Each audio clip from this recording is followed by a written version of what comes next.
అనంతపురం సర్వజన హాస్పిటల్లో గత 3 నెలల నుంచి పారిశుద్ధ్య కార్మికులు సూపర్వైజర్లకు చాలా అన్యాయం జరుగుతుంది. ఈ అన్యాయము ఈ ఉమ్మడి జిల్లా వ్యాప్తంగా అందరికీ తెలిసిన విషయమే. మరి అందులో భాగంగానే ఈరోజు సాయంత్రం 6:30 గంటల ప్రాంతంలో ఈ పారిశుద్ధ్య కార్మికురాల నాయకురాలైనటువంటి నల్లమ్మపై కాంట్రాక్టర్లు దౌర్జన్యంగా భౌతిక దాడి చేయడం అనేది చాలా దుర్మార్గపు చర్య. మరి ఈ దుర్మార్గపు చర్యని దళిత గిరిజన సంఘాల జేఏసీగా మేము తీవ్రంగా ఖండిస్తున్నాం. మరి గమనించాలి, ఈ నారావారిపల్లికి సంబంధించినటువంటి భాస్కర్ నాయుడు చంద్రబాబు నాయుడు పేరు చెప్తాడు, చంద్రబాబు నాయుడు క్లాస్మేట్ అంటాడు. తన మేనేజర్లకి యథేచ్ఛగా ఆదేశాలు అంటే దాడులు చేయండి, దౌర్జన్యాలు చేయండి, అవసరమైతే ఆసుపత్రిలో కార్మికులు తరిమి కొట్టండి అనే రీతిలో వాళ్ళకి సంకేతాలు ఇవ్వడం వల్లనే ఈ మేనేజర్లు ఈ బరి తెగించి వీళ్ళని బెదిరించడం కానీ, మహిళలనే కనీస ఇంకిత జ్ఞానం లేకోకుండా వాళ్ళని అసభ్యకరంగా మాట్లాడి వాళ్ళని మానసిక క్షోభకు గురి చేయడం కానీ, ఫైనల్గా భౌతిక దాడులు చేయడం కూడా అనేది కూడా జరుగుతుంది. మరి దీనికి ఎవరు సమాధానం చెప్తారు? మరి ప్రభుత్వం చెప్తుందా, కాంట్రాక్టర్ చెప్తాడా, ఇక్కడున్నటువంటి పోలీసులు చెప్తారా? మేము 3 నెలల నుంచి అరుస్తూనే ఉన్నాం.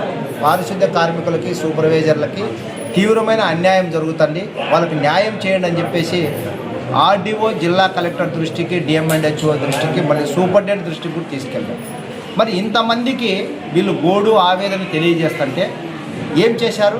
ఇక ఈ రకంగా దాడులు చేసి వాళ్ళ ప్రాణాపాయ స్థితిలోకి పోయే విధంగా జరుగుతుంది. అయినప్పటికీ వీళ్ళు మౌనంగానే ఉంటున్నారు. దీనికి కారణమంతా పూర్తిగా కాంట్రాక్టర్లే. ఈ పద్మావతి ఏజెన్సీని వెంటనే బ్లాక్ లిస్టులో పెట్టాలి.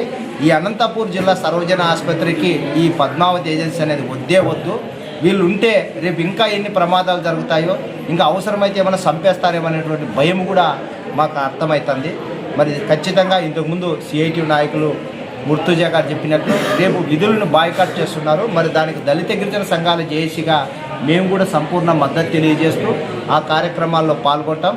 ఖచ్చితంగా ఎవరైతే ఈ నల్లమ్మపై దాడి చేసిన యశ్వంత్, సాయి తేజారెడ్డి, హరిప్రసాద్లపై SC/ST అట్రాసిటీ యాక్ట్తో పాటు హత్యాయత్నం కేసు కూడా నమోదు చేయాలని చెప్పేసి మేము డిమాండ్ చేస్తున్నాం.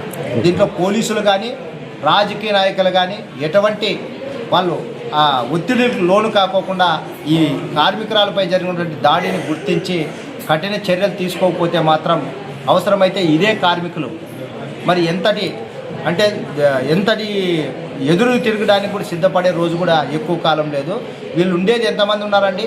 5 మంది ఉంటారు మేనేజర్లు. మళ్ళీ 200 మంది కార్మికులు ఉంటున్నారు 30 సంవత్సరాలుగా ఈ హాస్పిటల్లో సేవలు చేసుకుంటూ. మరి అట్లాంటి వాళ్ళని ఇష్టానుసారంగా మాట్లాడి సభ్యతా సంస్కారం లేకోకుండా తన ఆఫీస్కే పిలిపించుకొని ఈ రకంగా దాడి చేస్తున్నారంటే వీళ్ళు రౌడీలనల్లా, గూండాలనల్లా, లేకుంటే కాంట్రాక్టర్లనల్లా? ఖచ్చితంగా వీళ్ళు రౌడీలు, గూండాలకి మించిపోయి ఈ ఆసుపత్రిలో చలాయించాలి, బెదిరించాలనే రకంగా చూస్తున్నారు. మీ ఆటలు సాగవు.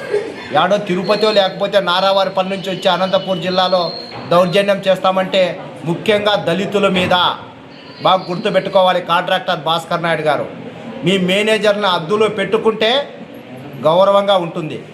ఈ దాడి మేము తిరుగుబడి చేస్తే ఈ అనంతపూర్ జిల్లాలోకి నువ్వు రాలేవు, నీ మేనేజర్లు కూడా ఉండరని కూడా చెప్తున్నాం. చూడండి, మహిళ కార్మికురాలు ఏ రకంగా కంటనీరు పెట్టి ఇప్పటికి కూడా వణికిపోతూ మాట్లాడుతున్నదంటే మరి ఆ ఆఫీసులో ఎంత దారుణం జరిగిందో మనం అర్థం చేసుకోవచ్చు. ఖచ్చితంగా సిఐ గారు, 2 టౌన్ సిఐ గారు వెంటనే స్పందించి వాళ్ళ మీద SC/ST అట్రాసిటీతో పాటు హత్యాయత్నం కేసును నమోదు చేయాలని చెప్పేసి కూడా డిమాండ్ చేస్తున్నాం. మళ్ళీ స్థానిక ప్రజాప్రతినిధులు కూడా ఈ విషయంలో కలుగు చేసుకోవాలి. ఎమ్మెల్యే గారు ఏం చేస్తున్నారు, ఎంపీ గారు ఏం చేస్తున్నారు?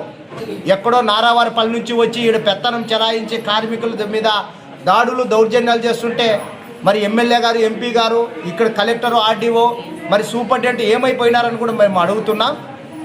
రేపు నుంచి జరిగే ఈ విధుల బహిష్కరణలో మేము కూడా ప్రత్యక్షంగా పాల్గొంటుంటాం. సిఐటితో పాటు వాళ్ళకి న్యాయం జరిగేంత వరకు కూడా పోరాడతామని చెప్పి తెలియజేస్తున్నాం.